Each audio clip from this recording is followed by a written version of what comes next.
Добре дојде во студио за Синоличка Трпкова, актер, професор на Факултетот за драмски уметности, ФДУ, активист, во разни форми активист, не само на активизам во смисол дека учествувате во протести, но туку секојдневно социјалната мрежа, особено Facebook, и колумнист во Фокус, прилично влијателен колумнист. Последната вест која потреса македонската дел од македонската јавност, да бидам честно да се каже, нели, е веста на професорот и режисер Слободан Унковски, долгогодишен професор, затоа професор на ФДУ, и монографијата на ФДУ се слави 45 години и професорот Унковски како вели на социјалната мрежа Facebook дека само една реченица имало, една реченица вели и едно сликиче. А предава в 30 години врвни актерски имења, режисерски имења, ве спомнува и вас, Ацо Поповски, Дарко Митревски, така натаму, Дац, да кажам сите, Касапи, Витошевич и така натаму. Уредник е доктор Ана Стојановска, вели тој, и сега се прашува да бидам ли навреден или почестен за ваквиот третман. Што велите вие, госпоѓа Трпкова, професорке Трпкова? Ноли, може би, најдобро, ако сум веќе активист. Па јас изреагирав исто на неговата страна, но мислам дека пред било што да кажам и да фаќам страни, морам да кажам дека монографијата, ако е веќе монографија, а очигледно дека не е по сите понатамошни коментари, испадна дека е лична карта на Факултетот за драмски уметности, а стои како монографија, е само слика на целокупната состојба, не само на Факултетот на драмски уметности, него на целокупната состојба во општеството во кое живееме. Не е случајно што таа монографија има многу недостатоци. Јас тоа што го видов, значи, вие не сте ја виделе монографија. Вас ви испратиле монографија. Да, на моје барање, бидејќи јас очекував дека сепак ќе ја видам зашто работам, но ете некој превид се направил и не ја добив на време, но по моје барање од моја колешка ми ја испрати монографијата, ја видов и некако ми се чинеше страшно многу сиромашна и не реагирав во првиот момент, тоа е моја вина, требаше да се појавам, но состанокот бил завршен на кој се реагирало, а јас не знаев дека е веќе излезена и дека е во подготвителна фаза.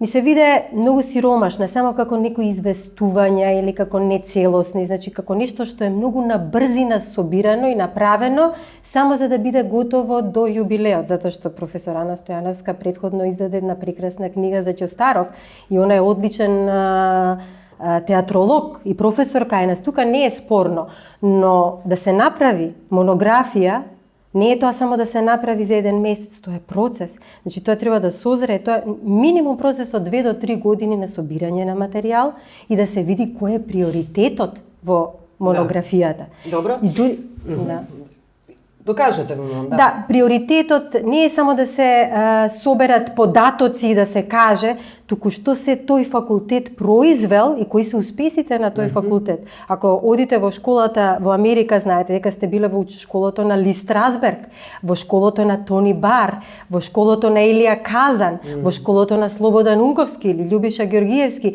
многу е битно од чија класа, од чија методологија излегуваат студентите, затоа што знаеме кои студенти излегле од каде и кои се подобри и кои не. Да не се лажеме дека сите сме исти и дека сите имаме исти квалитети. Не, далеко од тоа. Да, добро. Доктор Ана Стојановска не сите, добро, но ја помеша со актерката Ана Стојановска на починатиот актер, еден од великаните на македонското глумиште Ненад Стојановски, за кого исто има такви информации дека исто така има само една реченица и за него многу малку дека е споменат. Мислам дека е сиромашна монографијата и не кореспондира со тоа што треба да биде монографија. Јас не сум ангажирана во тој дел, но сметам дека Ана, заедно со незините колеги, доколку ако сакам можам јас да помогнам, дека во текот на следните 5 години ќе успее на вистина да собере фантастичен материјал И да ја ревидира ова. Да ја ревидира сигурно, затоа што ова е некоја прва верзија и ова не е монографија. Јас сепак не би го нарекла монографија, ова е само првично собирање на податоци на тоа кој како поминал низ факултетот. И наеднаш имате впечаток дека внатре фактички доминираат само сегашноста со некои аспекти од минатото. Сепак е тоа низ призма на едно време видено минатото. Значи, во секое време некој може да го види минатото исто така на брзина како сака, но на брзина гледање на 45 годишно минато, ми се чини дека е малку несериозно и затоа, но ако ги видиме состојбите на факултетот за драмски уметности, не ме ни чуди. Добро, ајде околу состојбите подоцна ќе ве прашам за да се вратиме на коментарите и реакциите. Ана Стојановска вели дека е само уредник во тие коментари на Facebook. Да се разбереме, Ана е многу окей. И Ана ја сакаат студентите и стана едно недоразбирање. Тоа е, реков, одраз на една недоволно сериозен пристап кон изработка на едно вакво дело. Добро, деканот Лазар Секуловски што вели? Прво вели дека не е ниво да се на еден универзитетски професор да пишува на Facebook. Интересно. Кога Facebook стана повеќе од социјална мрежа, стана веќе и медиум. Но добро, неговата реакција најмногу се однесува на тоа да каже дека е многу значајна Ана Стојановска, незината работа, незините успеси, како вели на симпозиуми и конференции во странство. Да, намерите се окей. Да. Но мораме да знаеме што е важно, а што не е важно. И некој пат треба да се дефинираат работите. Не може така, не може да се излезе со монографија и после да се повлекуваме тоа е сега само лична карта или тоа е така, затоа што веќе имало реакции дека има незадоволни луѓе. Зошто, например, имаме предметни професори во моментов, како што сум јас, како што е Кренаре Невзати, како што е Тихомир Стојановски, кои исто влијаат врз оформувањето на ликот на уметникот во крај на низ целото школување, значи не се во наша класа, но слушаат кај нас вежби. И ние сме исто битни, а не стоиме запишани исто со посебни, само катедрите се назначени. Мора да се внимава. Значи, како се внесува, кои се тие луѓе, кои влијае. Не може само еден аспект да се гледаат и на брзина да се собираат податоците. На кога е ставен акцентот во таа монографија? Па нема ни некој посебен акцент. Значи, дури малку ми е и чудно, затоа што, да речем, изобилува со некои фотографии од некои представи кои... Постои фотографија од представа, например, која нема врска со факултетот за драмски уметности. И веројатно ја изфрлиле понатаму. Тешко е да се собере материјал, особено да се даде вистинска слика за ФДУ. Па знаете кои имиња продефилираа таму и какви генерации излегоа. Мора да се види што тие допринеле на вистина и до кога допринеле. Да не заборавиме, во бивша Југославија, ја споменам повторно, одевме на фестивали дипломски.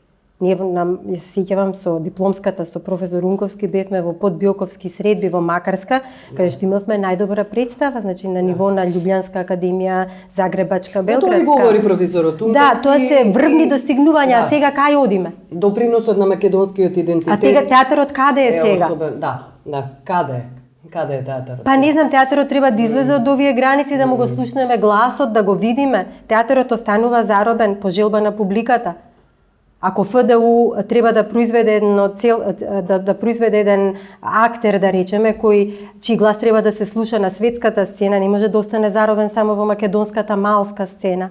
Чи театарот остана да каска заробен последниве 8-10 колку години. Чија заслуга е тоа? Па тоа е заслуга на комплетната состојба што ни се случува и на политиката во крајна инстанца што се води. Се е политика. Апсолутно. Вие ќе присуствувате ли на промоцијата на оваа монографија? Да треснете на маса, да кажете дека не се согласувате? Ние не ќе да се конфронтираме со нашите колеги. Ние сме многу фини. Знаете како, кај нас се е многу фино. Ние сме една мала фамилија и често пати успеваме на факултетот за драмски уметности и често пати успеваме така да се снајдеме. Ние се снаоѓаме во последниве не знам колку години да функционираме. Живуркаме. И ние не се замеруваме еден со друг, обично се обидуваме на многу фини културен начин, бидејќи сме фини културни луѓе, да расчистиме некои работи, да кажеме што фали, бидејќи немаме основни услови за работа на тој факултет. Што значи тоа? Па и технички услови. Сега имаме некоја лабораторија што ја добивме, која и таа не е ставена, зашто просториите прво не ни се адекватни на тоа што ние сакаме да го Ви спроведеме. најавија дека ќе ви направат барокна зграда во зградата на водовод, така ли беше? Или на финансии? Не знам. Не сум информирана, че јас треба сама да барам информации. Многу е важно кој ја прави зградата. Многу е важно дали во таа зграда ќе ги има навистина условите што нас не се потребни. Тоа е како да правите болници, да викнете некој обично градежно предпријатие да направи болницава, па да нема цевки за кислород во крајна инстанца за операциона сала. Кога се прави театар, треба да има, се знае во реквизитна соба дека има џам, дека има лавабо, се знаат правила постојат. Така и ФДУ има свои правила како треба да изгледа театарот. Ние не сме бирократија, администрација, не сме правен факултет, не сме економски, нити треба да претендираме да сме научна институција. Ние сме уметничка институција пред се. Добро, ајде околу баш за веќе ги споменавте односите на ФДУ. Како изгледаат тие односи на ФДУ? Еве, јас лично за себе можам да кажам дека во принцип добро функционирам со сите и кога имам проблем, јас на база на лични добри контакти успевам да го разрешам проблемот, а не на ниво на колектив. И секој пат со мојата лична енергија, затоа што јас тоа го правам не за мене, него го правам за студентите, затоа што се чувствувам одговорна за луѓе кои дошле да снимаат, а јас немам камера во моментот или морам да ја барам или морам да се префрлам во друга училница, се чувствувам како да сум малку под наем, но тоа е минливо затоа што знаеме дека ќе дојдеме во нова зграда, но е неподносливо веќе, затоа што создавате луѓе од профил на филмски режисер, а немате основни услови за работа со актерите и со режисерите. Сите го имаат проблемот, не сум само јас, но затоа што јас добро функционирам со одредени колеги, успеваат да ми помогнат врз база на моите лични пријателства. Да.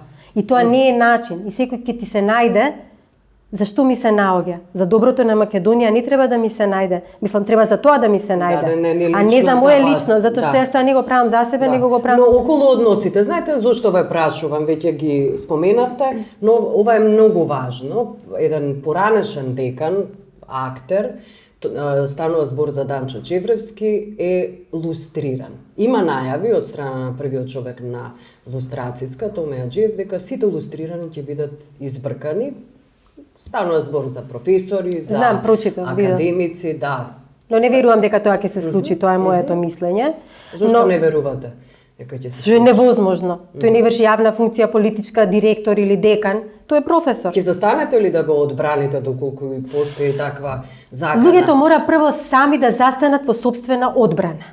Сака да кажете дека Данчо Чевревски не застанува. Па треба да застане во сопствена одбрана. Он дигнал раце и не застанува, може би се брани, он си го води процесот нели на суд како што си ги водат и сите останати, но мора да излезеш во јавност, мораш да застанеш зад себе. Тогаш ќе застанат и другите зад тебе. Но сметам дека немате информација дека му се подготвува истерување од работа? Па ова што го слушам во јавноста е всушност за сите што сега се лустрирани дека ќе бидат истерани од работа. Значи ако се професори на факултет не можат веќе дури ни таа функција да ја вршат. На ФДУ не се говори за тоа.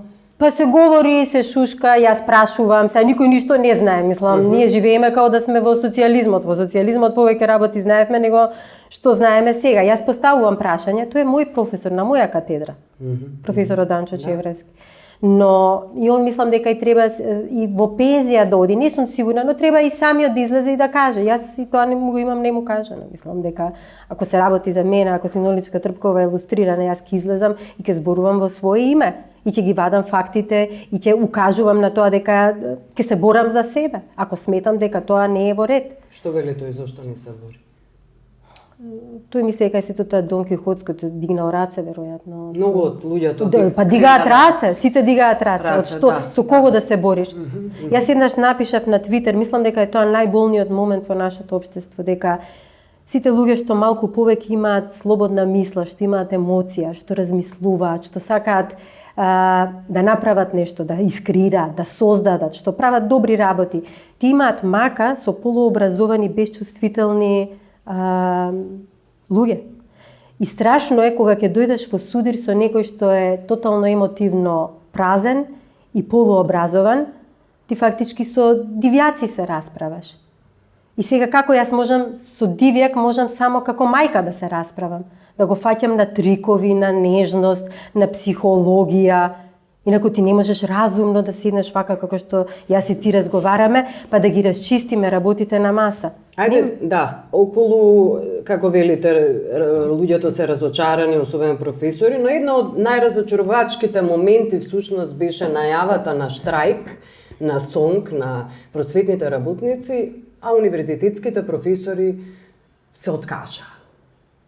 Знаете ли вие дека ние имаме веќе со години најниска плата на универзитетот, бидејќи ние сме во склоп на Кирил и Методиј? Што ви велат професорите? Зошто молчат? Па јас тоа ги прашувам, они велат дека тоа цело време го изнесуваат како проблем. Каде? Па веројатно на ректорат, на тие состаноци, тоа се кажува јавно, се бориме за наш, затоа што ние имаме исто посебен вид на настава. Јас работам индивидуална настава. Мојата задача е да го отворам актерот. Јас сум психијатар на некој начин во еден дел од мојата професија. Јас имам посебен начин на валоризирање на трудот. Ја не сум некој што ќе ги собере во амфитеатар, па ќе им одржи предавање, па ќе ги пушти сите и на тестови ќе заокружуваат А, Б, С. Кај мене директно се гледа резултатот во практичниот. Јас колку сум постигнала во практичниот производ на студентот. Добро. И сето тоа има посебен третман било каде. Јас работам, значи, индивидуална настава. Не може некој да дојде да ми каже што работите вие на факултет за драмски уметности, дојди види како работам прво, па после кажувај. И добро, не кажете зошто се откажуваат? Се повлек ќе биде, еве сега го тераме, ќе биде. Зошто не се борат за сопственото достоинство пред се, па после за екзистенција? Па не знам. Ние ги поставуваме тие прашања цело време. Ние имаме страшно ниски плати, смешни плати. Јас работам исто како професор. Што значи тоа? Па смешни плати. Јас сама си ја платив магистерската. Па и тие докторантски студии. Тие се за мене несватлива работа. На 50 години, јас како професор по актерска игра пред камера, филмска ТВ и радио игра, да магистрирам. Кај кого? Па можам во Холивуд на некоја школа, евентуално, што е на моје ниво, да магистрирам. Немате ли луѓе на ниво и професори кои се ваше ниво? Еве во докторантските студии некои се откажаа веќе, некои се навредат многу од ФДУ. Нема да се навредат и тие се свесни за многу работи. Дека не се ваше ниво? Не зборуваме за ниво. Секој си не таман работа, не го реков тоа, туку реков дека сакам нешто повеќе да научам. На моето ниво знам отприлика што се можам да научам и кои се и техничките и кои се интелектуалните можности. Меѓутоа, ако сакаш нешто повеќе да научиш, треба да одиш на некое повисоко ниво од ФДУ, така ли е? За да се вратиш со повеќе знаење. А јас треба и сама да го финансирам, така што и магистериумот и сите работи. Малце не треба се што ќе дојде како наредба да се извршува покорно, него треба да се седне, да се размисли колку е тоа добро за нас и зошто е добро за нас и зошто не. Не сме ние научна институција. Една од работите околу кога го говориме за разочарувањето, на резигнираноста за која говорите на професорите, можеби е да не се налути Министерката за култура. Сите се сеќаваме добро како едни од најголемите, можеби најзначајните уметници во Македонија, еден по еден станува и велеа благодарам министерке Канчевска за тоа што направиле за ниво одредена област. Знаеш што е најстрашно? Што истите тие луѓе плукаат по социјализмот, а тоа се правеше во социјализмот и сега па истото го прават. Еден од великан на македонското глумиште Милица Стојанова, кога беше тука на интервју, рече дека тоа дури во ниво социјализмот не го правеле. Не. Има една разлика. Јас тоа размислувам веќе неколку дена. Стално се повикуваат, сегашниве се повикуваат на тоа дека во минатото ништо не е направено и дека сега во ова време се прават сите работи. Значи државата зела под своје народот и го става во ред. Ако размислам во претходниот, да речеме, период кога беа страшните приватизации на СДСМ и кога сите се вадат на тој период дека тие се тие виновници и се, тогаш беше некако повеќе стихино пуштена работата, но никој не ни се мешаше во уметноста и никој не ни кажуваше. Сметам дека сите вистински напредоци во едно општество доаѓаат токму со тој стихиен момент. Не треба да ги спречуваш, не треба да ги доведуваш и укалапуваш во ред, како што тоа сега го прават денешниве. Кога ги оставаш слободно да креираат луѓето и кога не им се мешаш во тоа што го работат, постои голема шанса да влијаат и на останатите, во смисол на подигање на свест. Зборувам за уметничкиве професии. Како партијата на уметничките професии, на уметниците им се меша во работата? Па, веројатно дури мислам дека станува збор и за репертуарната политика во театрите. Тоа секако, тоа многу пати. Па гледате што се случува со плоштадот Скопје 2014, со музеот. Тоа се понарачки работи, сега правиме историја. За актерите мислев, за режисерите, но секако дека нашиот факултет функционерите се всушност оние кои се извршители, односно директорите на институции. Нашиот факултет е единствен факултет за кој тврдам, ова не е пишано, ама е не пишано на вистина, дека ние ги учиме студентите, еве актерите кога веќе ги спомена, прво и најосновно да престанат да заборават на самоцензура. Тоа е првата лекција. Првата година е како да ги тргнеме цензурите и како да го отвориме внатрешниот свет и да му дадеме форма за да може да го гледаат и другите. Но зошто тогаш, ако е тоа така како што суштината е тоа на актерот. Зошто нема на актерот? Да има околу драматурзите. Зошто нема драмски текст кој ги одразува денешните состојби? Ако велите дека само цензурата сте ја укинале уште на првата лекција. Па би требало да биде укината на првата лекција. Тоа е намерата на факултетот. Како ќе твори уметникот ако не го испушти на внатрешното, исконското, чистото. Значи, тоа е првичниот порив. Ти ако не го научиш да го вади од себе и да не се самоцензурира, ти фактички не си создал креативна, слободна креативна личност. Но каде се тие млади писатели? Јас се прашувам, но гледај што се случува. Како што ќе заврши факултетот, обично доаѓале на мој час и велат, што е убаво овде као на сесија сме, ама кога ќе излеземе надвор не чекаат волци да не раскинат. Зошто е тоа така? Затоа што општеството ги става во еден конформизам глумците. Значи им наметнува запослување. И тие се на платен список и кога си на платен список ти автоматски стануваш како комиран. Зомби. Као зомби. Значи ти немаш порив да твориш. Никаде во свет нема глумци на платен список. Кај има глумци на платен список? Сега ќе ме убијат, ќе ме расколат. Значи, ако кажам дека пол од глумците треба да летаат од работа, и што е тоа? Каде е тоа?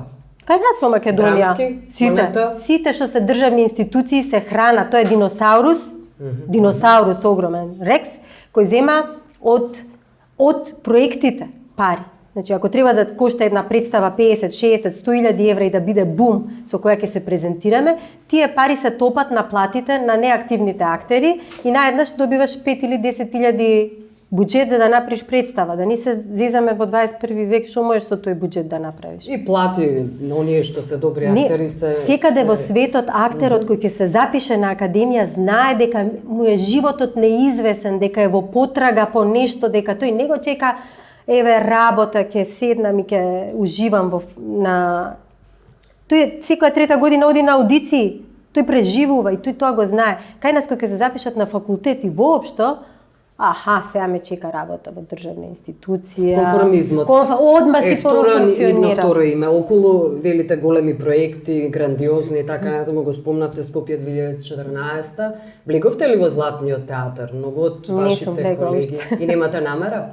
Или ќе влезете? Ќе влезам веројатно кој ќе морам да влезам. Златните славени. Има прекрасни актери, мислам да не се зафркаваме, имаме прекрасни актери и не можеш веќе да ги делиш на режимски или не режимски. Јас се чудам како такви актери што излегле од наши клуби кои сум им симнувала капа, најдаш влегуваат и функционираат во тоа е акторот кловн, може да функционира во секоја, но денеска не е веќе време каде што може актерот само да функционира во функција на некој, мораш да имаш нешто повеќе во својата личност.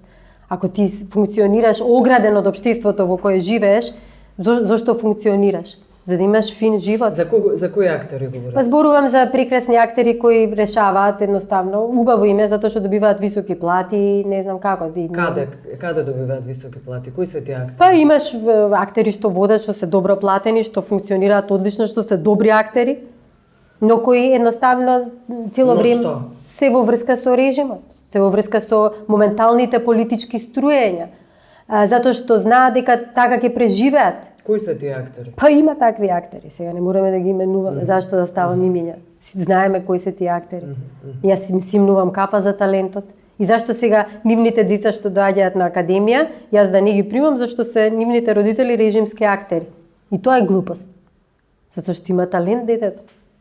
Оние актери кои снимаат спотови за успесите на владата, Па и тоа оние е актери кои го играат Александар Македонски, на тие актери ли мислите? Јас, например, не ми прифатила ништо од тоа. Ама тоа е до личноста, тоа не е до актерот. Тоа е значи до личноста како те скроиле. Знаете како вели Ацо Рембрандт, односно Ацо Станковски, Александар Станковски, тој е прилично проминентен уметник, но кога станува збор за Скопје 2014, има една колумна која беше разделувана по социјалните мрежи и една од навредите за луѓето кои не се согласуваат со Скопје 2014 е дека се идиоти. Само една од навредите. Тоа не сум стигнала да го прочитам. Знам само ја гледав една емисија каде што кажа ми изненади човекот. Мислам, јас имам респект за него затоа што он е стварно интелектуалец пар екселанс. Задоволство со него од спротивна страна да седиш и да дебатираш. Но кога каже дека фашизмот и не е таква страшна форма, дема Соис Грагешовска беше таа дебатна емисија. Мене ме полазија морници од една таква паушална изјава на јавна на телевизија пред аудиториум кој и не секому доволно сече и се зема здраво за готово, се голта како шарена бомбона. Јас да навлегувам во...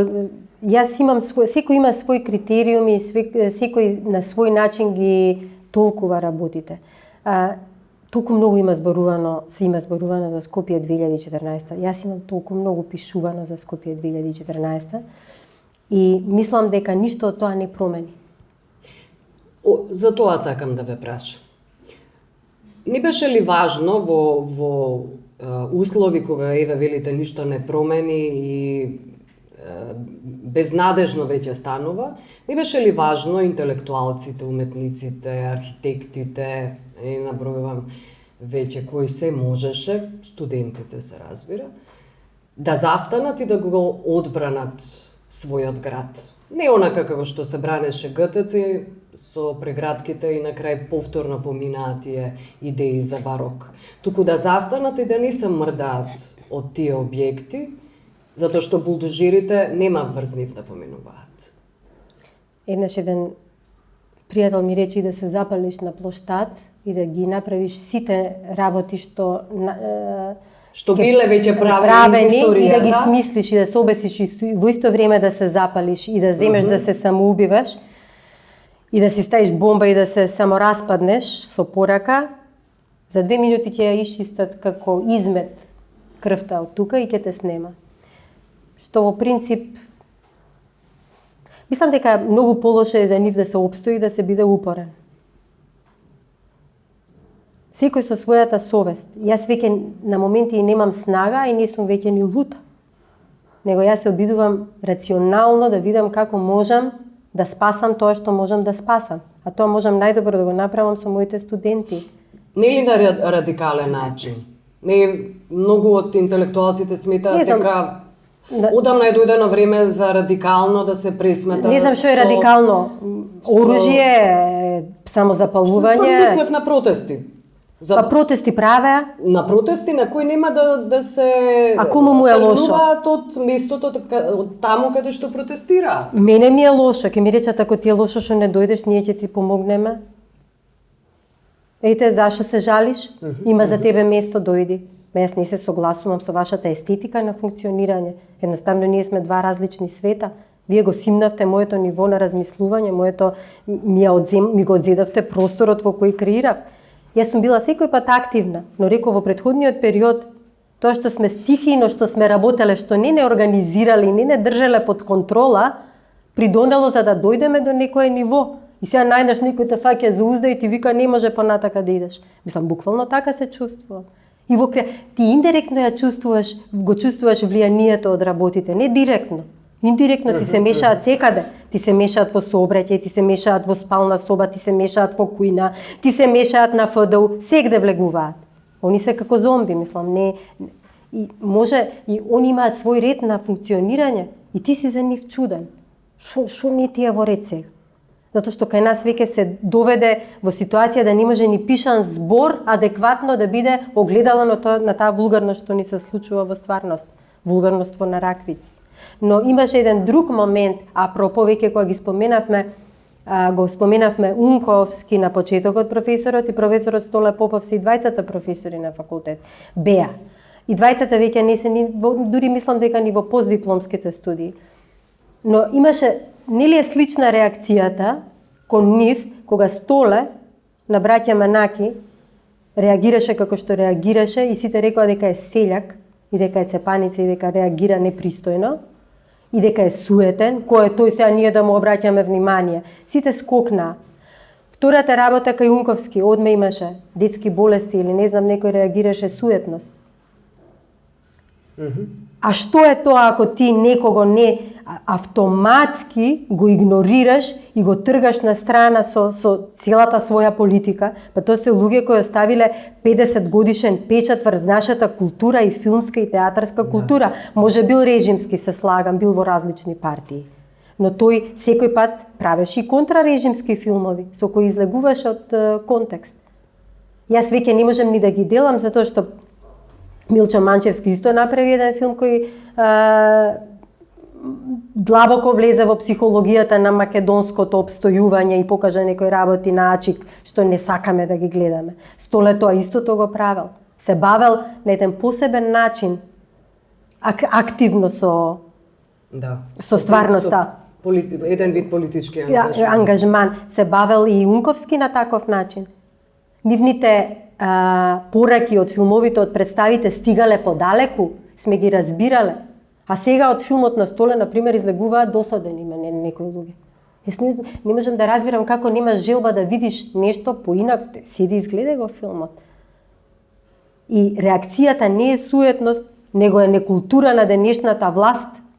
Тие се некултурни зашто игнорираат 50 години, си ја сечат гранката на која седат. Значи, ти се игнорираш самиот себе си. На браќа Манаки. И на браќа Манаки реакциите кон Столе. И кај кон Столе Попов. И кај Унковски тоа е слично. Нив ги убедуваат дека се суетни, дека реагираат зашто не им обратиле внимание. Едниот во монографија, другиот во... Па и Столе Попов не знам дали седи во монографијата, ако земете мислам личната карта. Да.